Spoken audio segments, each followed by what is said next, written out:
আজকের ব্লগটা অনেক বড় হলেও আজকের ব্লগটা আমাদের কাছে খুব স্পেশাল, কারণ আমরা গত শনিবার দিনকে চলে গেছিলাম নিউ দিল্লিতে আন্ধ্রা অ্যাসোসিয়েশনের গোদাবরী হলে।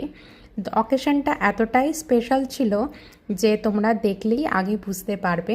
এটা পূর্ব দিগন্ত ফাউন্ডেশন বলে একটা এখানে এনজিও আছে, তাদের সেটা অ্যানুয়াল ডে ফাংশন ছিল, যেখানে প্রথমবার দিল্লিতে পারফর্ম করেছে হুলিগ্যানিজম। তো আমরা হুলিগ্যানিজমেরই অ্যাকচুয়ালি পারফরমেন্স ফাংশন দেখতে পৌঁছে গেছিলাম এই গোদাবরী হলে। আগের ভিডিওতে হুলিগ্যানিজমের কিছু পার্ট তোমাদের সামনে তুলে ধরছি, সেই জন্যেই ভিডিওটা একটু বড় হয়ে গেছে, কিছু মনে করো না প্লিজ।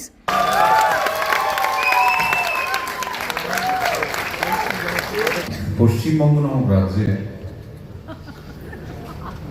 একজন মুখ্যমন্ত্রী ছিলেন, বাবা হলে অনেক সিপিএম আছে। বহুত দর্দ হোগা।